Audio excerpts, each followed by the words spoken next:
Vous êtes à l'écoute de La Voix protestante, au micro Georges Quenon.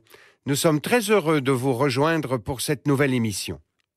La violence faite aux femmes, et particulièrement la violence sexuelle, est un crime contre l'humanité. Ce sont les paroles du docteur Denis Mukwege, que plus personne n'ignore, surtout depuis qu'il fut co-lauréat du dernier prix Nobel de la paix fin 2018. Le docteur Mukwege fait partie des êtres humains hors du commun. Il va échapper plusieurs fois à des assassinats, il connaîtra des exils, cependant sans cesse il retourne dans son Sud Kivu natal pour soigner, réparer les femmes victimes de viols et d'agressions sexuelles. Pasteur, fils de pasteur, père de 5 enfants, pour les femmes violées, violentées, traumatisées, il incarne un père salvateur. D'ailleurs, elle l'appelle Papa Mukwege. Ce sont elles, leur gaieté, leur vitalité, qui lui donnent la force de continuer. Avec notre collaborateur, Fabien Ruel, nous l'avons rencontré pour vous dans son hôpital du Pensi. Et nous lui dédions 2 émissions, celle de ce soir et de samedi prochain. Docteur Mukwege, bonjour. Entrons directement dans le vif du sujet. Votre passion, c'est la gynécologie. Comment s'est-elle installée en vous ?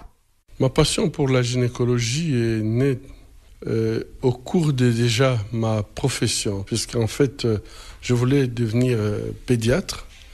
Et les jours où j'avais constaté dans mon hôpital qu'il y avait beaucoup de femmes qui mouraient en donnant naissance, j'ai changé de direction, et donc j'ai choisi de faire la gynécologie et l'obstétrique. Toujours ce souci du maintien de la vie. Absolument, je pense que la vie, spécialement, je crois qu'aujourd'hui, l'appel que je fais, c'est cet appel qu'il faut pouvoir protéger la vie des femmes, puisque c'est elles qui donnent en fait la vie à l'humanité. Alors docteur, on le sait, votre vie n'est pas toujours évidente. Quels sont les nouveaux challenges que vous souhaiteriez encore relever en tant qu'homme qui répare les femmes ? Aujourd'hui, le défi que je trouve le plus important, c'est de faire tout simplement un débat de société par rapport à la violence faite aux femmes. En fait, nous sommes dans une zone de conflit où les femmes sont ciblées par les bandes armées, mais lorsqu'on analyse encore un peu plus en profondeur, on voit que nos sociétés, qui sont des sociétés machistes et misogynes, sont des sociétés en fait qui n'acceptent pas, on a du mal à accepter l'égalité hommes et femmes, et pourtant Dieu nous a créés à son image, et donc nous sommes égaux et nous devrions l'accepter. Mais le fait qu'on ne l'accepte pas dans la société en paix, lorsqu'il y a un conflit et qu'il n'y a plus ni loi ni foi, les personnes qui payent le plus, ce sont les femmes et les enfants. Et donc, le challenge, c'est pouvoir dire, s'il faut lutter contre les violences qui sont faites aux femmes en situation de conflit, il faut commencer d'abord à pouvoir lutter contre la violence qui est sous forme latente dans nos sociétés en paix. Et là, c'est n'importe où. Vous allez de New York à Paris, vous allez trouver que la situation des femmes n'est pas brillante malgré les lois des pays et les résolutions internationales qu'on a pour protéger la femme et donc prôner l'égalité hommes et femmes. Docteur Mukwege, est-ce que vous avez l'impression d'être entendu ?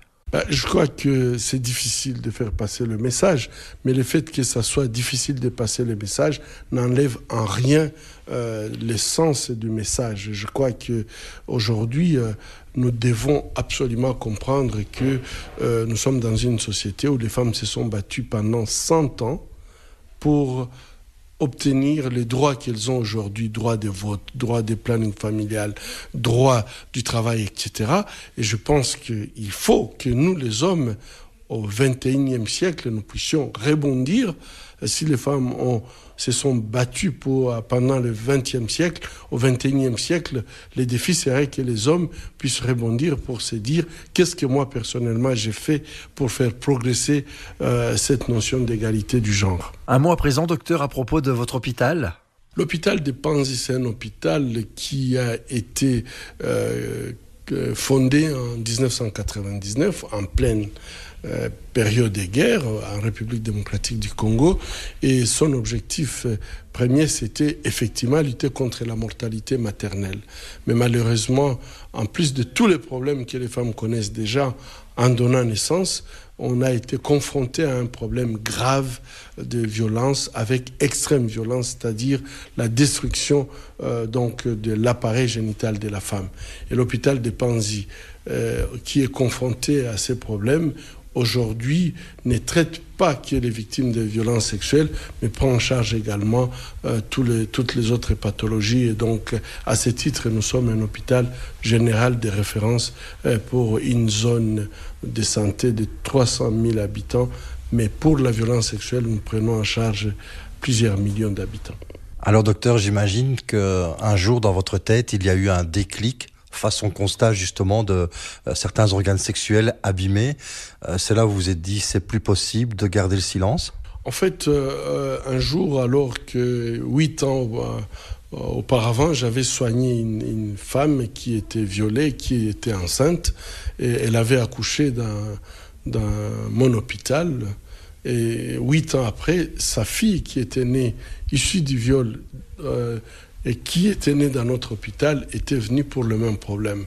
Là, je m'étais rendu compte que non seulement il y a des femmes que j'ai déjà soignées 2 ou 3 fois, mais également je commence à soigner les enfants nés du viol qui elles-mêmes sont violées. Donc la deuxième, je ne voulais pas attendre, commencer à soigner les petits-enfants des femmes que j'ai soignées pour le viol. Et j'ai pensé que c'était ça le déclic pour amener à ce que je puisse utiliser de mon temps.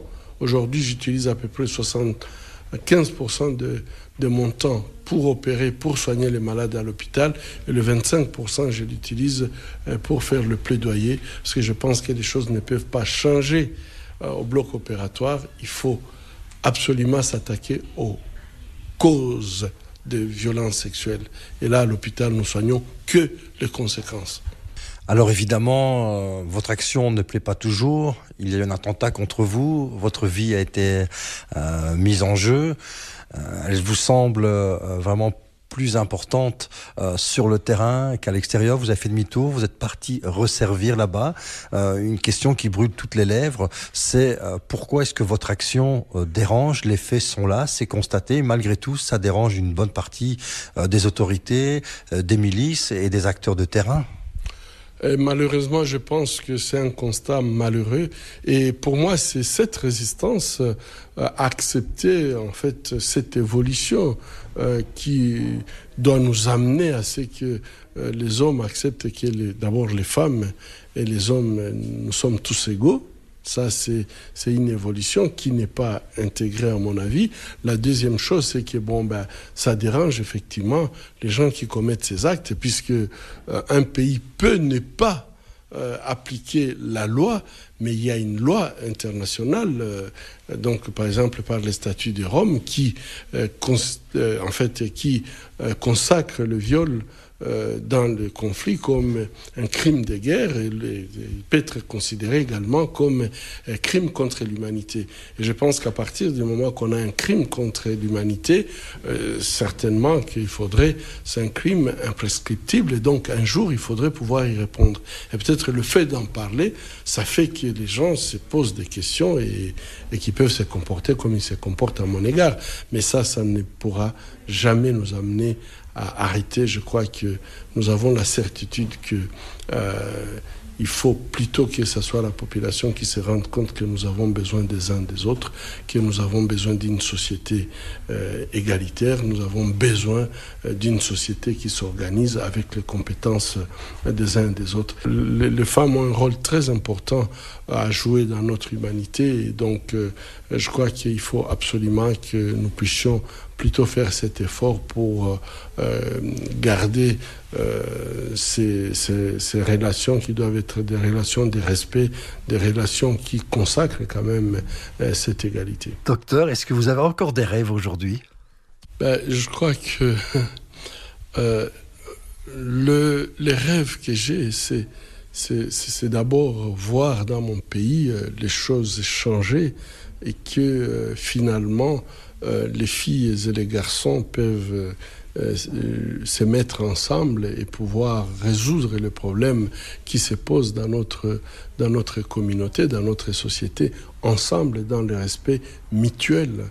Et ça, je crois que c'est un rêve.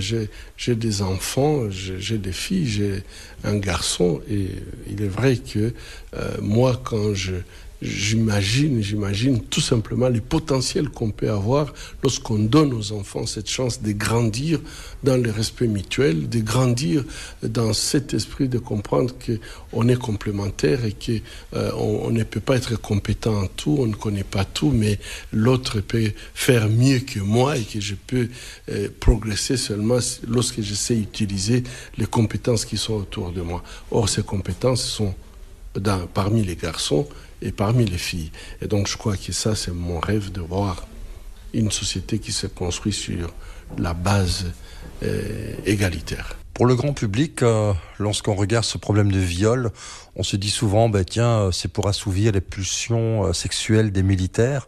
Je pense qu'on rate la cible en pensant de la sorte. Le conflit est ailleurs, docteur. Absolument. Je pense qu'aujourd'hui, il faut informer.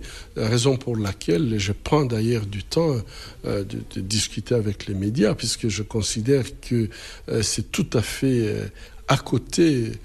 C'est faux de penser que c'est une pulsion sexuelle, puisque les actes qui se posent n'ont rien à voir avec une pulsion sexuelle. Ce sont des actes de destruction.